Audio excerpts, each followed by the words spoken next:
नमस्कार दोस्तों, मैं हूं रवि और स्वागत है आपका द बैंकिंग ब्रेन्स पर। आज है 30 जनवरी 2026 और हम लेकर आए हैं आपके लिए आज का सबसे ज़बरदस्त करंट अफेयर्स का सेशन।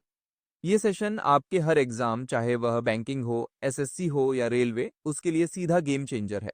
इंपॉर्टेंट अनाउंसमेंट, इस अमेजिंग सेशन की फ्री पीडीएफ डाउनलोड करने के लिए अभी ज्वाइन करें हमारा टेलीग्राम चैनल इद बैंकिंग ब्रेन। चलिए, बिना किसी देरी के शुरू करते हैं। Let's start. ओके, प्रश्न है, अजित पवार का विमान दुर्घटनाग्रस्त कब हुआ? विकल्प हैं 27 जनवरी 2026 की शाम, 28 जनवरी 2026 की सुबह, 29 जनवरी 2026 की सुबह, 30 जनवरी 2026 की शाम। सही उत्तर है विकल्प बी। 28 जनवरी 2026 को सुबह करीब 8:45 बजे महाराष्ट्र के उप मुख्यमंत्री और एनसीपी नेता अजित पवार का चार्टर्ड विमान लियरजेट 45 बारामती हवाई पट्टी पर लैंडिंग के दौरान दुर्घटनाग्रस्त हो गया। इस हादसे में अजित पवार सहित कुल 5 लोगों की मौत हो गई। कम दृश्यता और प्रतिकूल मौसम को दुर्घटना का प्रारंभिक कारण माना जा रहा है। प्रश्न है, बेसिलस सुबटिलिस को राज्य सूक्ष्मजीव घोषित करने वाला भारत का पहला राज्य कौन सा है? विकल्प है तमिलनाडु, कर्नाटक, केरल, आंध्र प्रदेश। सही उत्तर है विकल्प सी। केरल ने बैसिलस सुबटिलिस को आधिकारिक रूप से अपना राज्य सूक्ष्मजीव घोषित कर भारत में एक नई वैज्ञानिक मिसाल कायम की है। यह निर्णय राज्य की पहचान को ज्ञान, विज्ञान और अनुसंधान से जोड़ने का प्रतीक है। बैसिलस सुबटिलिस एक लाभकारी प्रोबायोटिक जीवाणु है। प्रश्न है, हेमिलिक्सिनम इंडिकम की खोज किस राज्य में की गई है? विकल्प हैं हिमाचल प्रदेश, उत्तराखंड, सिक्किम, अरुणाचल प्रदेश। सही उत्तर है विकल्प बी। उत्तराखंड के हिमालयी ओक वनों में वैज्ञानिकों ने मशरूम की एक नई प्रजाति हेमिलिक्सिनम इंडिकम की खोज की है, जो भारत में हेमिलिक्सिनम वंश का पहला आधिकारिक रिकॉर्ड है। यह प्रजाति बागेश्वर जिले के ढाकुरी क्षेत्र में लगभग 2600 मीटर से अधिक ऊंचाई पर पाई गई। प्रश्न है, उत्तराखंड में समान नागरिक संहिता संशोधन अध्यादेश 2026 किस अनुच्छेद के तहत जारी किया गया है? विकल्प है अनुच्छेद 200, अनुच्छेद 212, अनुच्छेद 213, अनुच्छेद 217। सही उत्तर है विकल्प सी। उत्तराखंड सरकार ने समान नागरिक संहिता संशोधन अध्यादेश 2026 लागू कर राज्य में पहले से लागू यूसीसी को अधिक स्पष्ट, व्यावहारिक और नागरिक अनुकूल बनाने का प्रयास किया है।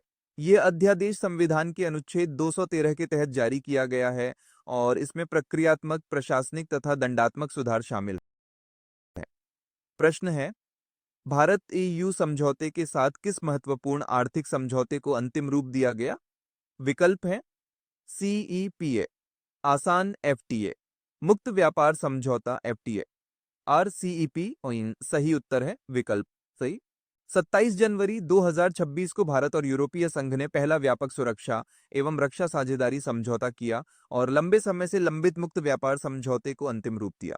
ये कदम भारत ईयू संबंधों को केवल व्यापार से आगे बढ़ाकर रणनीतिक सुरक्षा और रक्षा सहयोग के नए चरण में ले जाता है। प्रश्न है, भारतीय रेल ने अपना पहला ह्यूमनॉइड रोबोट एएससी अर्जुन कहां तैनात किया है? विकल्प हैं नई Delhi railway station, Mumbai central, Visakhapatnam railway station, Chennai central. सही उत्तर है विकल्प सी।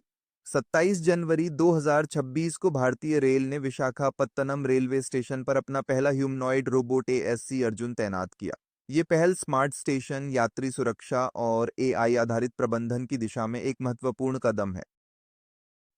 प्रश्न है, नमो लक्ष्मी योजना किस राज्य सरकार द्वारा शुरू की गई है? विकल्प हैं राजस्थान, मध्य प्रदेश, गुजरात, महाराष्ट्र। सही उत्तर है विकल्प सी। शैक्षणिक सत्र 2025 से 26 के लिए गुजरात सरकार ने नमो लक्ष्मी योजना के तहत 1250 करोड़ रुपए की सहायता की घोषणा की है। इससे कक्षा 9 से 12 तक पढ़ने वाली 12 लाख से अधिक छात्राओं को लाभ मिलेगा।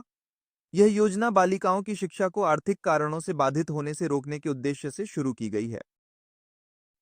प्रश्न है, 30 जनवरी को शहीद दिवस किसकी पुण्यतिथि के रूप में मनाया जाता है? विकल्प हैं भगत सिंह, जवाहरलाल नेहरू, सुभाष चंद्र बोस, महात्मा गांधी। सही उत्तर है विकल्प डी। भारत में हर वर्ष 30 जनवरी को शहीद दिवस मनाया जाता है, जो राष्ट्रपिता महात्मा गांधी की पुण्यतिथि के रूप में जाना जाता है। 30 जनवरी 1948 को नई दिल्ली में उनकी हत्या हुई थी, जिसके बाद यह दिन राष्ट्रीय शोक और आत्मचिंतन का प्रतीक बना।